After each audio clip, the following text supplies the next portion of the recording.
지난 이야기. 정체를 알 수 없는 무언가에 쫓기는 꿈을 계속해서 꾸던 발드르. 이에 왠지 모를 불안감을 느낀 오딘은 저승으로 내려가 예언가를 만났는데, 예언가는 오딘에게 발드르가 곧 죽을 것임을 알려줍니다.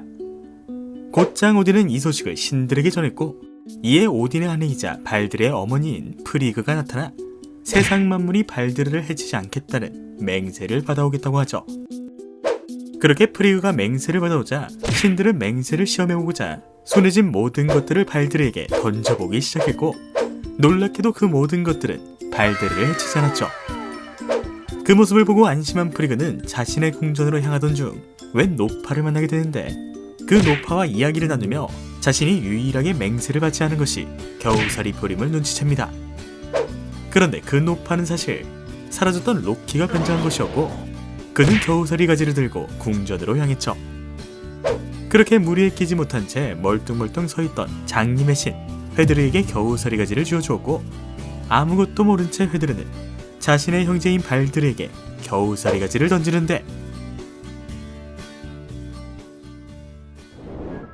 회드르가 던진 겨우살이 가지는 발드르의 몸을 꿰뚫었고, 발드르는 그대로 즉사하고 말죠.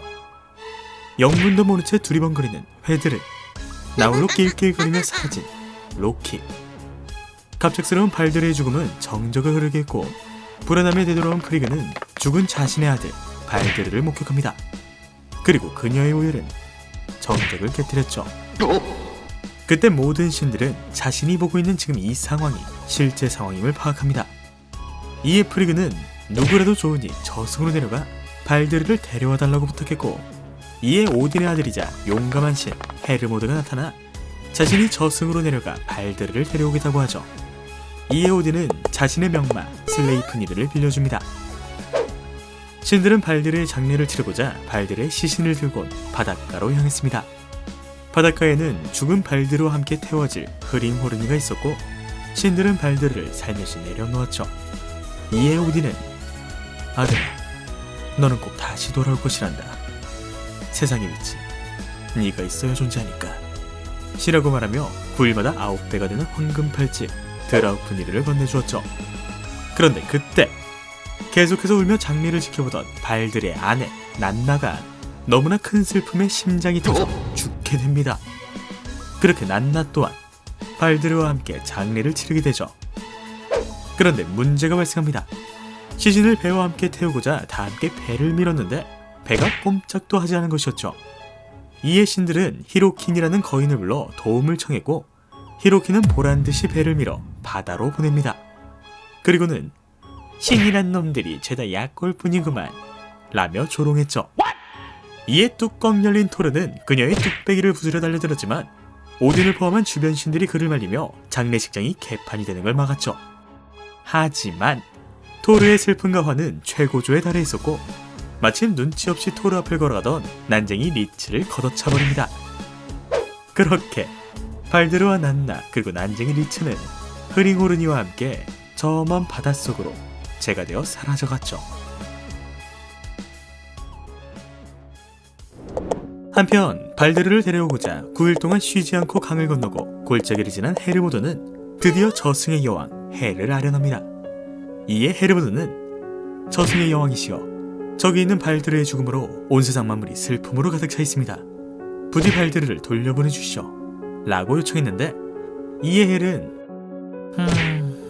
난 잘 모르겠는걸? 좋아, 세상 만물이 발드르를 위해 울어준다면 내 기꺼이 발드르를 보내주지. 하지만 단 한 명이라도 울지 않는다면 발드르는 평생 이 니프레임에서 살게 될 거야 라며 사라졌습니다. 이 말을 들은 발드르는 천천히 헤르모드에게 다가가 아버지께 다시 전해줘, 나를 꼭 기억해달라고 라는 말을 남긴 채 난나와 함께 사라졌죠. 헬의 요구 조건을 들은 신들은 9색의 구석구석까지 전령을 보내 발드르를 위해 울어달라 부탁합니다. 이에 불가물 그리고 동식물, 심지어 신들의 적인 거인들까지 빛과 청렴의 신 발드르를 존경하고 은혜를 입었던 모든 것들이 발드르를 위해 울어주었죠. 그런데 동굴 속에 살던 웬 토크라는 거인이 자신은 발드르 같은 건 모른다며 왜 내가 모르는 사람을 위해 억지로 울어야 하냐 라며 소리쳤죠. 계속된 전령들의 부탁에도 거인은 절대 울어주지 않았고 결국 발드르는 살아 돌아올 수 없었죠. 신락 같았던 희망. 하지만 신들 모두 가능하리라 믿었던 희망이었기에 실패라는 결과는 아쉬움을 넘어 절망과 분노로 치달았습니다. 그리고 신들은 발드르를 위해 울지 않던 거인, 아니 거인으로 변신해 일부러 울지 않던 로키를 잡아 죽이고자 했죠. 그렇게 시간은 일단 흘러갑니다. 발드르가 죽은 지 얼마나 지났을까? 신들은 자신들의 슬픔을 환기시키고자 아에기르의 궁전에서 잔치를 벌입니다. 너도 나도 슬픈 마음을 감춘 채 서로 웃고 떠들고 즐거워하며 오늘만큼은 기쁨으로만 가득 차길 바랬죠. 그런데 그때 모든 사건의 원흉 로키가 뻔뻔스럽게 등장합니다. 그리고는 이렇게 재밌는 파티를 나만 빼고 하다니 이거 섭섭한데? 라고 말했죠. 이에 웅변의 신이자 이둘의 남편 브라기가 나타나 모처럼의 잔치인데 그냥 좋게 마시다 가는 게 어때? 너만 그래준다면 내가 말 한마리를 선물로 줄게 라고 회유했지만 웅변의 신은 무슨 쿠라이 신은 어때? 말 한마리는커녕 반지 하나 없는 겁쟁이가 뭘 믿고 나대는 거지? 라고 대답했죠. 그런데 로키의 포고는 여기서 끝나지 않았습니다. 그는 싸움을 말리던 이둔을 보며 우와, 이둔 진짜 오랜만이다. 나는 몰랐어. 황금사과를 갖고 있는 순수한 어린애인 줄만 알았던 네가 네 오빠를 죽인 살인자랑 잠자리를 가질 정도로 미친년인 줄은. 이에 발끈한 오딘은 로키, 네가 지금 무슨 소리를 짓거리는지 알고 있는 거냐? 라고 물었고 로키는 드디어 이성의 끈을 놓았죠. 그래, 알고 있지. 있잖아 오딘, 나는 옛날부터 네가 마음에 안 들었어. 혼자서 공평한 척, 자비로운 척, 위대한 척 하는 네 모습 위선스럽고 정말 역겨웠거든. 그리고 프리그, 우리 위대한 신 오딘의 아내, 위대한 어머니, 얼마나 위대한지 남편이 이그드라 신음에 달려 지식을 갈구할 때 너는 남편의 형제들과 침대에 있었지? 그러잖아. 네 이름이 뭐였더라? 맞아, 헤임달. 차지도 못하고 앉지도 못하고 남들 놀 때 만날 다리만 지키고 있는 혐오스럽고 시시한 인생을 사는 신. 너는 그냥 평생 그렇게 살 거야. 그리고 프레이를, 자신의 부인을 돈 주고 사려 한 신. 그것보다 이제 무기도 없는 쓸모없는 신이 돼버렸네? 잠깐만. 나서지만 요르드, 꼬레엠이라고 실드 쳐주려 놓은데 네 아들은 알고 있나? 네가 네 여동생이랑 그 짓거리에서 태어난 애리란 거. 그래서인가 니타 프레야도 아주 쩔더라. 여기 있는 남신들에게 만족 못해서 이제 난쟁이 들고 하잖아. 스카디, 그런 눈으로 쳐다보지 마. 내가 네 아비를 죽이긴 했어도 우리 침대에선 끝내줬잖아. 남편 아직 모르나? 네가 나 유혹한 거. 그러고 보니 티를, 내가 네 아내한테 내 씨를 뿌렸는데 너 나한테 감사해야 하는 거 아니냐? 아 맞다, 펜리르에게 손을 뜯기면서까지 공을 세웠는데도 요구도 못하는 멍청이가 감사는 무슨. 그런데 그때 정신없이 악담을 퍼붓던 로키의 멱살을 잡은 이가 있었으니 그것은 바로 이제 막 요트넴에서 돌아온 토르였죠.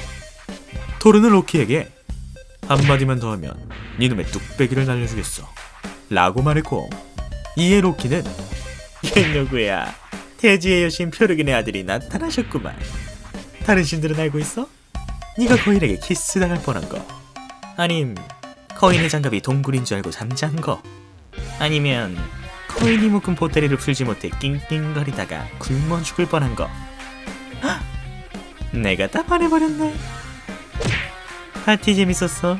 먼저 가볼게 라고 말하고 궁전을 빠져나갔습니다. 이에 오딘은 당장 로키를 잡아오라 명하죠. 발드르를 죽인 것도 모자라 신들까지 조롱한 로키.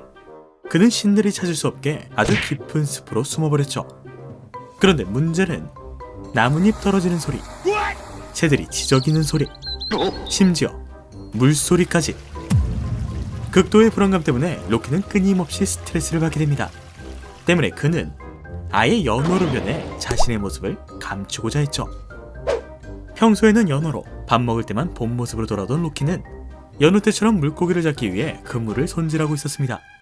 그런데 그때 저 멀리서 사람들이 웅성거리는 소리가 들렸고 로키는 허겁지겁 그물을 태우고 연어로 변신했죠.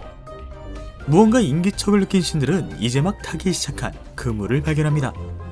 이에 현명한 신 크바시르는 소중한 그물을 태울 만큼 누군가가 급하게 도망친 것 같군요 라고 말하곤 뜬금없이 낚시를 하자고 하죠. 참고로 이 크바시르는 술에서 태어난 크바시르와는 다른 신입니다. 근데 지혜로운 건 같아요. 크바시르의 말대로 신들은 물고기를 물기 시작했고 수많은 연어떼들은 이리저리 도망치기 시작했습니다. 그런데 그때 그물을 피하기 위해 웬 연어 한 마리가 튀어올랐고 토르는 그 연어를 맨손으로 잡아버리죠. 그리고 신들 모두 그 연어가 로키의 힘을 단박에 눈치챕니다. 더 이상 도망칠 수 없음을 깨달은 사실까 로키는 오히려 당당했습니다. 하지만 신들의 분노는 죽음 따위로 해결될 정도가 아니었죠. 그들은 로키를 석판 위에 눕혀놓곤 생각해봤는데 그냥 죽이기엔 너무 아까운 것 같아. 그래서 말이야 끊임없이 고통을 주기로 했어. 이 끈은 말이야 네 아들놈의 창자로 만든 거라 끊기 어려울 거야 라고 말했죠. 로키를 잡았다는 소식에 다른 신들은 로키의 또 다른 부인 시긴과 로키의 아들인 발리와 나르비를 잡아왔고 발리를 늑대로 변하게 했죠. 그러자 늑대로 변한 발리는 자신의 형제 나르비를 잡아먹습니다. 뒤늦게 그 사실을 깨달은 탓일까 발리는 큰 소리로 울부짖으며 숲속으로 사라졌고 신들은 죽은 나르비의 창자를 엮어 로키를 묶을 끈을 만든 것이죠. 다시금 신들에게 자식을 빼앗긴 로키. 너무나 큰 슬픔의 로키는 울부짖기 시작했고 스카디는 이때를 노린 듯 로키 머리 위에 독사를 풀어놨습니다. 그렇게 독사의 독이 머리 위로 떨어질 때마다 로키는 더욱더 크게 울부짖고 몸부림치기 시작했죠. 그 모습이 어찌나 고통스러워 보이던지 로키의 부인 시기는 그릇을 가져와 독액을 받아줍니다. 그런데 계속해서 흐르는 독은 그릇을 가득 채웠고 시기는 그릇을 비우러 나가야 했죠. 그때마다 로키는 다시금 고통에 몸부림쳤고 그 옛날 북유럽 사람들은 이 로키의 몸부림을 지진이라 생각했다고 하네요. 그런데 얼마 안가 로키는 이 고통에서 벗어나게 되죠. 라그나로크. 그날이 다가왔거든요. 이 영상은 캐로로임님, 류유키님, 서리님, 아이메드님, 정민영님, 제이님, 라이트그리님, 하루토님, 지나가는 사선님, 푸른 거북이님의 후원으로 제작되었습니다. 후원해주셔서 정말 감사하고 시청해주신 모든 분들께 또한 감사드립니다. 이 채널의 성장과 발전에 동참하시고 싶은 분들은 영상 설명서 후원하기 링크를 참고해주시고 조만간 또 만나요.